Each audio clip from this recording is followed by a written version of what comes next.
네, 이번 주 들어서 3거래일 연속 다우지수가 급락하고 있습니다. 오늘은 900포인트 넘게 빠졌고 그 낙폭을 계산해보면 3일 동안 1,800포인트 가까이 폭락한 건데요. 갑자기 불어닥친 5가지 대형 악재가 증시 변동 하방 요인으로 꼽히고 있습니다. 특히 미국 시간 기준으로 오늘은 아주 중요한 날인데요. 오늘 밤에 3분기 경제성장률 속보치가 발표가 되고요. 오늘 밤부터 내일 새벽까지 대형 기술주들의 실적 발표도 예정이 되어 있습니다. 이 실적 발표에 따라서 또 향후 증시 향방이 갈릴 예정인데요. 오늘은 전체적으로 이 부분에 대한 진단 자세하게 들어보도록 하겠습니다. 한국경제신문사의 한상춘 논설위원 자리해 주셨습니다. 안녕하십니까? 네, 안녕하십니까? 네, 위원님 위태위태했던 미국 증시 결국 우려했던 상황이 발생했습니다. 오늘 유럽에서 미국까지 전체적으로 검은 수요일에 맞았었는데 증시 상황 어떻게 보셨습니까? 네, 오늘 이 시장 흐름을 이렇게 정확히 진단하는 키워드가 네. 미국의 무디스가 아닌가 생각합니다. 아까 우리 모두의 그 자막에서 무디스가 페드가 그 지원의 그 한계를 느끼는 상태에서 경기 부양책의 조속한 합의를 촉구했었는데요. 경기 부양책의 조속한 합의가 이렇게 되지 않음에 따라서 오늘 주가가 다른 요인과 함께 많이 떨어졌다 이렇게 보시됐습니다. 아무래도 이 방송을 통해서 계속해서 파월 의장과 페드 의사가 재정 면에 있어서 폭주 열차를 주문했던 사항에 대해서 폭주 열차가 어떻게 보면 클릭수를 올리기 위한 거 아니라 가장 본질적 문제다 하는 이 문제를 계속해서 지적해 왔습니다. 바람직하지 않지만 지금의 미국의 악재 요인을 극복하기 위해서는 이 폭주 열차가 필요하다 하는 말씀을 드렸었는데요. 경기 부양책 이제 사실상 물 건너갔죠. 이제는 뭐 합의된다 하더라도 의회의 그 절차상 문제를 볼 때는 네. 대선 전에 합의가 될 수가 없습니다. 그래서 마지막 버팀목에 해당되던 경기 부양책에 이렇게 실망감에 따라서 사실상 주가가 많이 떨어졌다 이렇게 보시면 되겠고요. 여기에 따라서 뭐든지 이렇게 큰 기대가 이렇게 안 될 때는 그동안 잠복돼 있던 여러 가지 악재가 터져 나오는 겁니다. 항상 기대가 무너지면 다른 거 이렇게 터져 나오는 것과 마찬가지로 잠복됐던 5대 대형 악재가 터지면서 주가 하락폭을 컸는데요. 그걸 반영하는 것이 역시 CNN의 탐욕 공포지수 그와 함께 또 한 가지 공포지수 요새 많이 나오고 있는데 빅스 지수 네. 40대까지 올라갔죠. 그렇죠. 사실은 미국의 코로나 직후 이후에 증시가 올라가는 과정에서 대체로 보면 20선대로 이렇게 되는데요. 지금은 배 이상이 올라가다 보니까 이렇게 실망이 기대가 실망으로 되면서 안전자산에 대한 선호가 심리가 높아지는 상황에서 이렇게 공포지수가 많이 올라갔다 이렇게 보이겠습니다. 아무래도 이런 관건은 오늘 발표되는 3분기 성장률, 그 다음에 우리 전 앵커가 말씀해 주신 넷플릭스를 제외한 빵주의 대형 기술들의 이렇게 3분기 실적이 어떻게 나오느냐, 이것이 이렇게 이 주가 하락세에 제어할 수 있는 버팀목이 되지 않겠느냐 하는 이런 쪽의 기대가 되는데요. 오늘 한국 시간으로 저녁 때부터 발표되는 3분기 성장률, 그 다음에 넷플릭스를 제외한 빵주의 대형 기술주 실적, 이런 측면이 굉장히 단기간에 주가 흐름의 변곡점이 될 것이다 이렇게 보시면 되겠고요. 국제 간 자금 흐름은 사실 중국 쪽으로 뚜렷하게 방향성이 되는 것 같습니다. 이 방송을 통해서도 8월 이후에 미국 증시의 차익을 신호를 권유했고 대체 투자 지역으로 이렇게 중국을 이렇게 주식을 좀 균형적으로 좀 많이 보유하십사 하는 말씀을 드렸었는데요. 지금 국제 간 자금 흐름은 역시 미국의 기술도 업종 나스닥에서 자금 이탈이 돼서 중국 쪽으로 이렇게 흐르는 모습이 뚜렷하게 되고 있다고 보겠습니다. 네. 그래서 우리가 동학개미, 미국 주식을 사고 해외 주식 사는 서학개미라는 표현을 쓰는데요. 서학개미들이 이렇게 굉장히 현명하게 대응한다 해서 이 수치를 좀 제가 좀 이렇게 업데이트 해가지고 왔습니다. 9월 달에 128억 미국 주식을 사다가 10월 달에 한 60억 달러 정도로 많이 축소하고 있는데요. 일부에서 주가가 떨어지니까 차리 피킹 차원에서 일부 주권사가 미국의 주식을 사주는 경우가 있습니다는 역시 현명한 서학개미들은 이러한 금융사들의 추천에도 불구하고 미국의 주식 비중을 많이 낮추는 이런 상황이지 않냐 생각합니다. 네. 그래서 사실상 지난번에 주가가 이렇게 떨어질 때마다 차리 피킹했던 분은 이번 주 들어서 3거래일 연속 미국의 다우존스 지수 기준으로 한 1,800포인트가 떨어지다 보니까 이번에 그 저가 매수는 많은 그 손실을 초래하거든요. 그래서 이런 불확실성 요인이 있을 때에는 좀 더 굵직굵직한 미국의 대선 결과를 좀 보고 하시더라도 늦지 않다는 걸 꼭 좀 말씀드리겠습니다. 방금 전에 잠복해 있던 미국 증시의 대형 5가지 악재가 이제 수면 위로 떠올랐다라고 말씀을 해주셨는데 그 5가지 악재에 대해서도 정리해 주시죠. 네, 대선이 이렇게 혼탁하게 전개되면 네. 각종 그 설이 날모죠. 그래서 오늘 그 제시해드리는 이 설은 미국의 월가에서 나도는 설인데요. 한국경제TV를 통해서 공식적으로 경제 해설할 만큼 의미가 크느냐 하는 측면은 좀 더 지켜보고 좀 말씀드리도록 하겠습니다. 그래서 5가지 설 중에 이렇게 증폭됐던 미국의 주가 하락에 요인을 작용했던 요인을 좀 말씀드리면 일단 뭐 아시겠습니다는 2차 팬데믹 우려죠. 네. 그래서 유럽서부터 시작해서 유럽의 경제 봉쇄, 일부 미국에서도 시카고의 경제 봉사에 이런 쪽이 나오면서 2차 팬데믹 우려와 함께 경제 재봉쇄 문제 이런 것이 아무래도 가장 크게 나오는 그 미국의 그 악재다 이렇게 됐습니다. 자연스럽게 그 재봉쇄가 된다면 경기는 뭐 3분기에 반짝 이렇게 회복된다 하더라도 4분기서부터는 경기가 좀 의외로 안 좋을 수가 있습니다. 왜냐하면 페드 입장에서는 지원책을 다 거의 다 무디스와 마찬가지로 네. 진단한 것처럼 지금 쓸 수 있는 카드가 이렇게 많지 않은 상태에서 재정 쪽에서 폭주 열차를 이렇게 주문했던 거거든요. 근데 지금은 그 폭주 열차가 잘 이렇게 해결되지 않다 보니까 경기 제도나 의외로 좀 큰 폭으로 떨어질 것이다. 그러면 미국의 하버드대의 레리스 서머스 교수가 얘기했던 세큘러 스태그네이션 하이퍼시스 같은 구조적 장기 침체설이 월가에서 갑자기 부각됐던 것도 이런 그 측면이거든요. 여기에 두 번째의 대형 악재다 이렇게 됐습니다. 그리고 세 번째는 뭐 시청자 여러분 오늘도 이제 방송해드리겠습니다는 트럼프의 대선 불복종. 네. 여기에 따라서 트럼프를 그 추정하는 맹목적으로 추정하는 그 세력들이 만약에 미국의 그 세력의 그 사회적 봉기설 이런 것이 지금 굉장히 좀 많이 나오는 상황이거든요. 그리고 트럼프의 대선 불복종도 있습니다는 바이든의 대선 불복종도 나오고 있습니다. 아, 그렇습니까? 그렇습니다. 여론조사 결과를 보면 지금까지 이렇게 보는데요.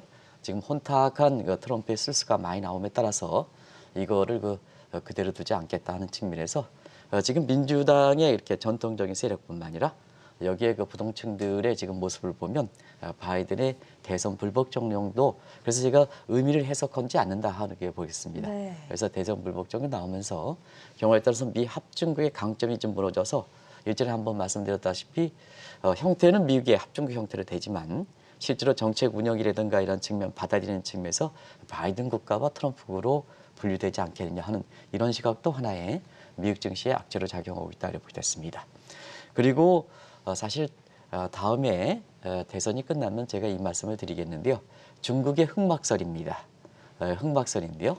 연합뉴스 TV에서도 이제 나왔긴 했습니다는 미국의 국채를 매각해서 혼탁한 미국의 사실 대선에서 중국이 확실하게 세력을 확정하겠다 해서 미국의 국채 매각설도 심심찮게 등장하는 시각이거든요. 이런 것이 결과적으로 지금에 이렇게 안 좋을 때 각종 설이 돋아서 지금 다우존스 지수가 이번 주 들어서 3거래일 기준으로 1,800포인트 연속해서 떨어지는 배경이다 이렇게 됐습니다. 어제도 이제 그 말씀을 드렸는데요. 기술적 지표상으로 조금 이렇게 올라오지만 사실 시장 에너지가 굉장히 안 좋기 때문에 지금 어제도 주가가 다우지수가 200포인트 넘게 네. 떨어졌죠. 전일 650포인트에 떨어진 데 이어서 오늘은 그 낙폭이 커서 900포인트 이상 떨어진 배경이다 이렇게 보시게 되는데요. 이 중에 그 설 중에 가장 시장에 많은 영향을 미치고 이 설이 그래도 피부적으로 와닿는 게 2차 팬데믹 우려 여기에 따라서 경제 재봉쇄 네. 이 문제가 아닌가 생각합니다. 그와 관련해서 오늘 미국 시간으로 사실 경기 문제라든가 기업들 실적 문제에 가장 굵직굵직한 일정이 남겨지고 있죠. 그래서 그 문제를 좀 잘 결과를 참고하실 필요가 있다는 걸 말씀드리겠습니다. 위원님께서 방금 말씀해 주신 대로 오늘 상당히 중요한 날입니다. 미국의 경제 3분기 이제 성장률 속보치가 발표가 되는데 사실 높게 나올 것으로 예상이 되는데 증시는 폭락하고 있거든요. 이 부분은 어떻게 보십니까? 높게 나온다면 이렇게 사실은 어느 정도 뭐 미국의 GDP 성장률은 네. 누구든 계산해 보면 물론 이제 공식적 기관은 미 상무부입니다는 7, 8, 9, 3분기에 부가가치는 added value summation이거든요. 부가가치 관련된 단기 지표를 보면 대체로 정기비 연율 방식으로 때려보면 성장률이 나오는 겁니다. 그래서 지금 시장의 컨센서스는 뭐 다들 아시겠으면 32% 정도의 컨센서스를 보이고 있다고 보겠습니다. 그리고 경제 속보치에 관한 아주 정통 있는 애틀란타의 GDP 나우 다들 아시죠? 그래서 나우라는 표현을 이렇게 여러 이렇게 신문사라든가 이런 데서 뭐 환경 나우 이런 식으로 이렇게 나온 것도 바로 여기서 배려된다 이렇게 됐습니다. 네. 워낙 세상이 빨리 돌아가니까 이렇게 3분기가 끝나고 한 달 후에 발표되는 지금 시점이죠. 이걸 기다릴 수가 없다 해서 지금은 여러 가지 나오라는 거를 해서 쌤타임으로 보여주는 그래서 시청자분이 소셜 네트워크라든가 급해진 마음을 충족시키는 이런 쪽에 이렇게 속보치들이 속보 예상치들이 많이 나오고 있는데요. 애틀란타 GDP 나오는 35%대까지 보고 있습니다. 그러면 이제 시청자 여러분, 야 32%대, 그 다음에 35%대 이렇게 하면 굉장히 깜짝 놀란 소위 그로스 서프라이즈가 아니냐 이런 시각이 네. 되는데요. 절대 그렇지 않다. 그래서 그렇게 예상되는데도 불구하고 미국 증시가 다른 요인도 있지만 오늘 주가가 폭락하는 데 있어서는 바로 미국의 성장률의 통계 방식에 이렇게 연유되고 있습니다. 미국의 통계 방식은 미국의 상부가 1947년 이렇게 설립으로 전분기 대비 연율 방식을 취하고 있다고 보겠습니다. 요거는 가장 맹점이 그때 전분기 대비해서 경제 흐름을 빨리 쫓아가는 측면은 있지만 사실은 전분기 분모가 어떻게 했냐에 따라서 가장 맹점을 갖고 있는 것이 기저효과의 맥점이다. 그래서 MBR이 경제 추세를 판단할 때 경기 사이클상 회복이냐 침체냐 이거 판단할 때 한 분기가만 가지고는 안 되고 두 분기 추세를 본다 이렇게 보시면 되겠고요. 네. 그다음에 전월비 방식을 취하고 있는 이렇게 매월 그 경제 지표도 전달에서 비해서 실업률이 떨어졌으니까 개선됐다 이렇게 표현하면 잘못됐다 이렇게 됐습니다. 왜냐하면 전월비 방식이니까 기저효과가 있거든요. 그래서 3개월 이동 평균 가지고 추세 가지고 판단한다 이렇게 됐습니다. 이 측면을 굳이 말씀드리면 2분기 성장률이 다들 아시겠으나는 마이너스 31.4%입니다. 그러면 30% 나오더라도 절대 수준은 오히려 2분기 전보다도 낮아진다는 얘기입니다. 네. 우리 성장률도 마찬가지죠. 우리도 지금 3분기 성장률 발표 이후에 홍남기 부총리라든가 경제부처에서는 소위 골디락스다 표현할 만큼 경기가 회복과 온다 하는 반면에 정작 GDP 성장률을 발표했던 한국은행 입장에서는 신중을 기해야 된다 하는 입장에서 사실 3분기 성장률을 가지고 경기 논쟁이 이렇게 불고 있습니다는 사실은 미국도 마찬가지로 미국은 전분기 대비 연율이고 한국은 전분기 대비이기 때문에 역시 기저효과는 갖고 있다 하는 걸 말씀드리겠습니다. 그래서 지금 상태에서는 오히려 이 문제에 대해서 트럼프가 얘기하는 슈퍼 회복 이것이 사실 지금은 증시 쪽에 주가가 폭락하는 관계로 물거품이 되고 있는 상황인데요. 자, 시청자 여러분 한번 보겠습니다. 지금은 10월 달입니다. 네. 지금 발표되는 게 뭐냐? 3분기까지입니다. 9월 달 끝나죠. 그러면 투자는 미래에 되지 않습니까? 그래서 3분기 성장률은 그렇게 의미가 없다 이렇게 보겠습니다. 그러면 투자자의 안목은 지금 4분기 성장률이 어떻게 될 것이냐 하는 측면인데요. 4분기 보겠습니다. 지금 10월입니다. 2차 팬데믹입니다. 페드 폭주 열차 지원책 거의 바닥. 재정에선 경기 부양책 안 돼. 그러다 보니까 자 선제적인 폭주 열차가 없다. 그러면 주가가 하락하지 않느냐 하는 쪽에 시장의 모습이 그렇다 하려고 됐습니다. 그래서 아무래도 트럼프가 10월에 반란에 마지막으로 대선 직전에 발표했던 3분기 성장률이 굉장히 좋게 나오면 다른 영향과 함께 막판에 뒤집을 수 있지 않느냐는 마지막 옥토버 서프라이즈의 제3의 카드로 삼았던 이 트럼프의 수보 회복 문제가 오늘 주가가 많이 떨어진 관계로 사실상 물 건너가지 않게 되냐 하는 이런 쪽의 월가의 비판이 나오고 있다 이렇게 보여졌습니다. 말씀해 주신 대로 트럼프 대통령이 마지막 승부수 카드로 쓰려고 했던 슈퍼 회복 전략이 결국에는 오늘 증시로 봐서는 아마 물거품이 되지 않을까 싶은데 그렇다면 트럼프 대통령 어떤 전략을 취해야 하겠습니까? 네, 옥토버 서프라이즈 이렇게 보면 네. 사실은 처음에는 코로나 대통령의 감염 문제. 왜냐하면 본인의 처신이 질서를 안 지켰거든요. 뭐 14일에 그 격리라든가 이런 거 아무리 급하더라도 한 나라의 최고 통수권자는 대통령입니다. 그렇기 때문에 가장 정해진 준칙을 가장 잘 지켜야죠. 그런 측면에서 사실 행동으로 보면 이것이 오해를 불러일으키는 겁니다. 그래서 어려졌던 이러한 트럼프 샤이 계층을 결집시키기 위해서 이 코로나에 감염이 된 게 아니냐 하는 이런 쪽의 설이 옥토버 서프라이즈에 처음으로 나온 얘기다 이렇게 보이됐습니다. 그리고 2차 TV 토론, 미국으로 공식 일정을 보면 3차 TV 토론에서 중동과 북한 문제 역시 이 카드 잘못됐다. 네. 북한 관련해서 뭐가 해놓은 게 있느냐, 중동과 관련해서 뭐가 해놓은 게 아니냐 하는 이런 외교관계의 그 비판가들의 비판이 그 먹히면서 표심을 돌려놓지는 못했다 이렇게 보이됐습니다. 그리고 3분기 성장률 30% 나온 슈퍼 문제도 오늘 주가가 떨어지는 관계로 물거한다면, 자, 우리가 한번 보겠습니다. 30%의 그렇게 3분기 성장이 나오더라도 본인이 이렇게 사실 표심에 아주 확고한 지지층에 해당되는 사람들 같은 경우에는 사실은 30% 나오면 트럼프의 표심을 밀어주겠느냐 하는 측면에서는 30% 나오더라도 K자형이지 않습니까? 누누이 말씀하셨다시피 그 밑에 계층들은 굉장히 못 살죠. 있는 사람들은 저 사라졌지 않습니까? 그러면 상대적 빈곤감이 더 커졌죠. 더 커졌죠. 그리고 경제 성장률은 중간값의 한정을 갖기 때문에 30%가 밑에 계층을 반영하지 못하죠. 그래서 밑에 계층들은 경제 고통 지수가 두 가지 측면, 고용 사정도 굉장히 어렵고, 왜냐하면 이렇게 중하위 계층이 반드시 그런 건 아닙니다는 학력이라든가 이런 측면에서는 지금의 IT라든가 이런 쪽으로 가는 코로나 이후에 가는 추세의 고용 구조에서 맞지 않는 구조거든요. 그래서 사실은 K장의 위 K장에 해당되는 있는 사람들, 있는 기업들은 취업이 증가하는 반면에 네. 밑에 계층은 단순히 실업이 아니라 실업의 영구적 실업자다. 완전히 고용시장에서 퇴출당하는, 그래서 희망이 꺾여지는, 희망이 아예 없는 실업자들이 증가하는 측면이거든요. 이게 영구 실업자입니다. 이 코로나 이후에 실업 문제에 있어서는 새로운 용어가 영구 실업자인데요. 직장에서 완전히 쫓겨나는 사람들이 밑에 계층에서 이루어지고 있다 이렇게 됐습니다. 그래서 30%도 트럼프의 슈퍼하이에서 마지막 표심을 좌우지 않겠느냐 하는 측면이 전략적으로 잘못된 것도 바로 그런 측면이다. 그런 것이 오늘 이렇게 하루 앞두고 이렇게 30%대 예상하는 측면에서 미국의 월가, 그 다음에 미국의 국민들이 받아들이는 지금의 모습이다 이렇게 보겠습니다. 사실 GDP 발표뿐만이 아니라 주식 투자자들 입장에서는 오늘 밤부터 내일 새벽까지 발표되는 대형 IT 기업들의 실적입니다. 실적 어떻게 나올 거라고 예상하십니까? 네, 서학개미 분들이 네. 사실 우리에게 빵주라든가 테슬라라든가 해서 여러 가지 용어들을 많이 쓰죠. 그렇죠. 마이크로소프트까지 해서 오늘 저도 처음 봤습니다. 한국경제TV에서 마가트라는 표현을 쓰더라고요. 네, 맞습니다. 예, 그런 표현을 쓰는데 많은 용어들이 나오죠. 학술적 용어가 아니기 때문에 그때그때에 따라서 빵주라든가 마가라든가 마가트라든가 여러 업종이 나와서 특별한 의미를 두실 필요는 없다 이렇게 볼 수 있는데요. 그 업종들이 사실 한국의 서학개미들이 이렇게 많이 미국 주식을 보유하고 있기 때문에 그런 용어들이 나온 게 아닌가 생각합니다.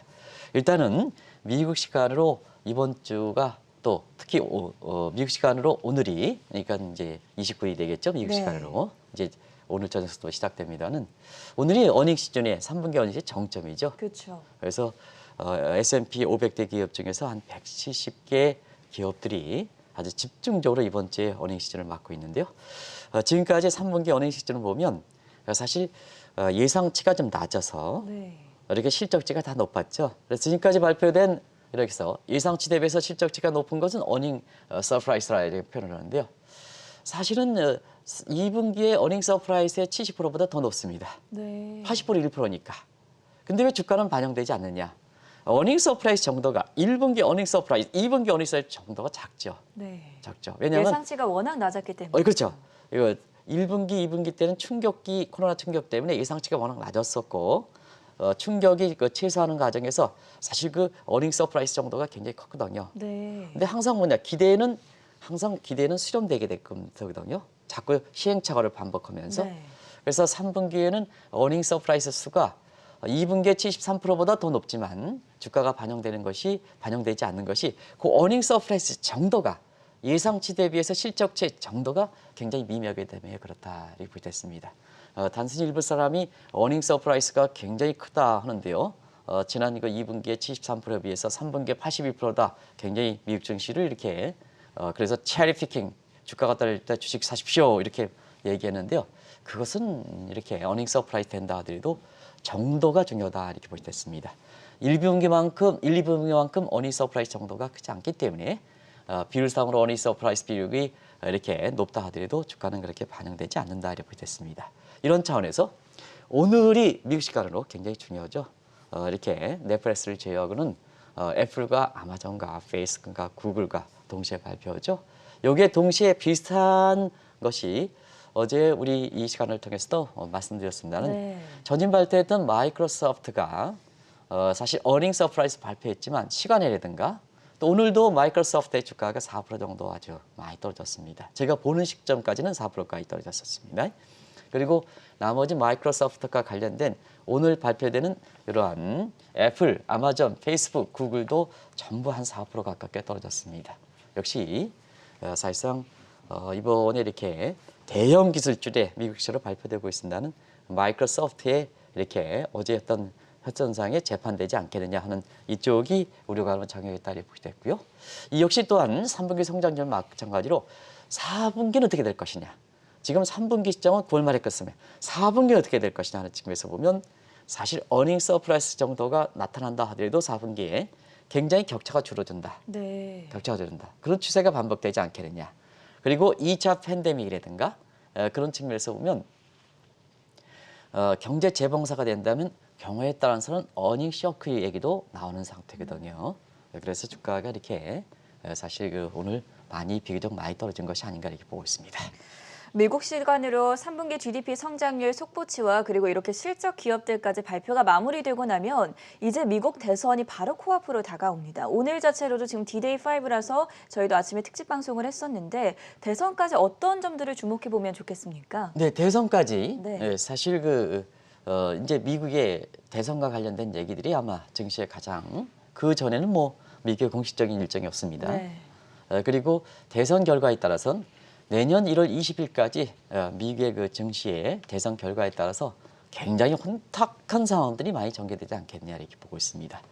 그런 측면에서 2차 TV 토론 끝난 이후에 11월 3일 날 대선까지 지금 대혼전이 앞서 말씀드린 같이 잠복됐던 5가지 설이 과시여부와 관계없이 굉장히 경제적 측면에서도 월가에 설이 등장하는 것과 마찬가지로 대선 자체도 굉장히 혼탁한 국면을 낸다 이렇게 볼 수 있습니다. 일단은 트럼프 대통령 이렇게 보면 여론조사 결과를 믿지 않겠다 하는데요. 이 플로리다에서 처음으로 다 그런 건 아닙니다는 처음으로 여론조사 기관이 자기가 앞서는 걸로 나오고 있거든요. 네. 그러다 보니까 엊그저같이 여론조사에 대해서 음모설 얘기하고 믿지 않겠다는 사람이 플로리다 지역에 처음으로 역전 얘기 나오니까 이 여론조사 결과를 봐라 앞으로 내가 대반전의 기회가 됐다 이렇게 또 얘기하는 거니까 네. 참 이상한 사람인 것 같아요.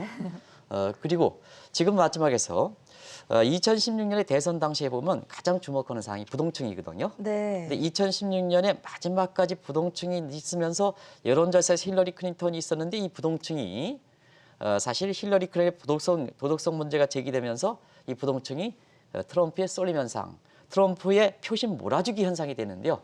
지금 아직 안 나오고 있습니다. 그래서 일부 그 트럼프 대통령 입장에서는 좋은 그 플로리다 지역에 여론조사 결과 앞서는 이런 정도는 나오고 있습니다는 전체적인 분위기는 아직까지는 바이든이 이렇게 우세하다.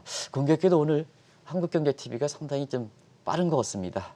그동안 바이든이 우선 가능성에서 전부 바이든이 예상한 그 선거 결과에 따라서 업종별 동향이 나오다가 5시 30분부터 대선과 관련된 특집 방송할 때 왜 느닷없이 트럼프와 관련된 당선 가능성에 대해서 수요 업종들이 그렇죠. 나오는데 저희는 오늘 트럼프부터 갔습니다. 그렇습니다. 그래서 트럼프와 관련된 문제가 좀 개선되기 때문에 그렇다 하려고 됐습니다. 어쨌든 지금까지 이렇게 보면 많은 기관이 10월에 이병 같은 이건 이제 가능성이 적으니까 사실 지금 상태에서는 대체로 80에서 90%가 미국 현지에서는 바이든의 당선 가능성으로 이제 많이 꺾고 있는데요. 네. 그러다 보니까 대선 직전에 또 대선 당일 이후에 이 문제가 아마 증시 입장에서는 핫 이슈가 등장했죠. 3분기 성장률이 끝나고 3분기 어닝 시즌의 발표가 거의 마무리되면 대형 기술주들이 마무리되면 사실상 3분기 어닝 시즌은 끝나게 되는 거죠. 우리 서학회비 입장에서는 마무리되는 거죠. 그러면 이게 증시에서는 가장 큰 이슈가 되지 않겠냐. 자, 우리가 보면 커니 대법관 임명입니다. 네. 결국 임명됐습니다. 그렇죠. 임명됐는데요. 과거에 이렇게 미국의 정치 역상 대법관 임명 시리즈 보면 임기 1년 이내에는 대부분 차기 대통령의 몫으로 남겨놨습니다. 근데 트럼프는 대선 직전에 일정을 서둘러 가서 사실 본인이 여론조사해서 대법관에 대해서 압력을 제공해서 사실 대법자 커넷을 임명했는데요. 이게 어떤 의미냐 하는 측면에서는 결국은 당일날 트럼프에 유리한 그 결과를 가지고 우편 투표의 그 개표가 마무리되지 않는데도 불구하고 이렇게 당선을 자기가 승리한다든가. 왜냐하면 당이 승리하는 건요. 미국은 간접 선거이기 때문에 11월 3일 날 이렇게 바이든이 이렇게 되더라도 중앙선거에 당선인 자격증은 안 나오거든요. 직접 선거가 아니기 때문에. 그래서 트럼프 대통령이 경우에 따라서는 확정적인 인증서가 없기 때문에 당선 가능성을 얘기할 수가 있습니다. 네. 이게 레드미라지죠. 레드미라지. 그래서 조기에 당선한다.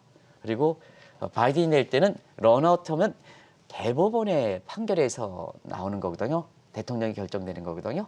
그러면 대법원 결에 지금의 그 커네터기에서 압도적으로 대법관에 있어서는 보수와 진보에서 진보는 민주당, 네. 보수는 공화당 이런 측면에서 공화당이 7대3 정도로 앞서는 상황이거든요. 그렇죠. 그래서 이게 지금은 증시 입장에서는 대선 그다음에 대선 이후에 내년 1월 20일까지 대통령 선거가 40대 대통령 선거를 국민 앞에 선서하기까지 가장 큰 이슈가 되지 않겠나 보고 있습니다.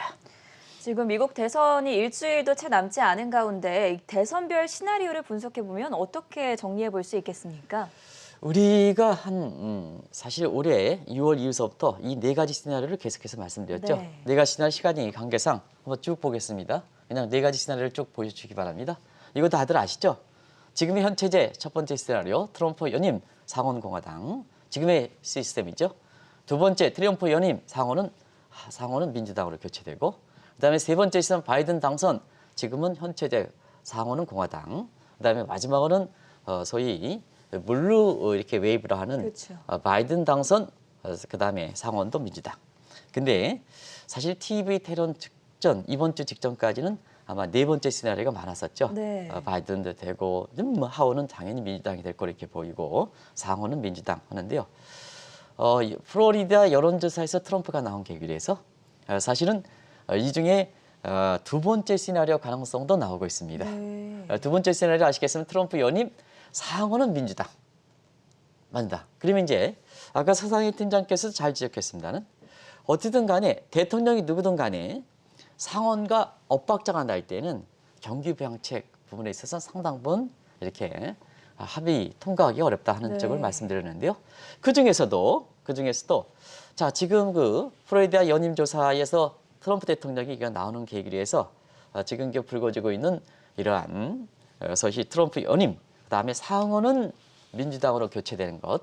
그래서 민주당의 그 개표 결과가 상당히 지연될 것이다 하는 게 트럼프의 개표 결과가 지연되는 것과 함께 지금 상원이 지금 나오고 있지 않습니까? 네. 오늘 그와 마찬가지로 경기 부양책에 있어서 상당히 상원이 중요한데요.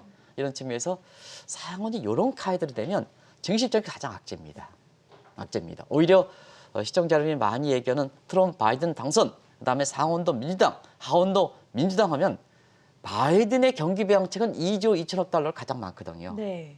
그 또한 그 트럼프 리스크에서 불확실성을 주기 때문에 증시 입장에서는 그렇게 이렇게 만시적인 아니다 하는데요. 지금 차원에서 트럼프 연임 상원은 민주당 하면 트럼프 연임에 대해서는 여론조사 결과라든가 이런 거 볼 때는 불복종 요소가 상당히 많거든요. 이렇게 이 국민들 입장에서는 이해하지 못한 현상이 많거든요. 그러면 네. 대단히 혼란이 된다. 그래서 이 카드가 오늘 플로리다 여론조사와 함께 증시 입장에서는 최대 악재가 될 수 있다 하는 게 이것도 증시에 이렇게 주가를 떨어뜨리는 요인으로 작용했다 이렇게 됐습니다. 그렇다면 바이든 후보가 당선될 경우에 경제나 증시 정책 어떤 변화를 보일 것으로 예상하십니까? 네, 시간이 다 돼서 네. 이 문제는 앞으로 이렇게 방송 총괄하는 한수당 국장께서 계속해서 이제 시청자분이 3분기 성장률과 3분기 기업들의 실적이 이렇게 끝나면 대선 문제가 되기 때문에 아마 발빠르게 이렇게 특집 방송을 계속 많이 준비하는 것 같습니다. 그래서 그때그때 특집에 따라서 아직 불확실하니까 바이든은 바이노믹스, 트럼프가 될 땐 트럼프노믹스에 따라서 증시의 수혜주 오늘 우리 박권 캐스터께서 잘 전해주시긴 했습니다는 저도 현지에 그렇게 돼서 그때그때 전해드리고 오늘 시간이 다 돼서 여기서 약하도록 하겠습니다.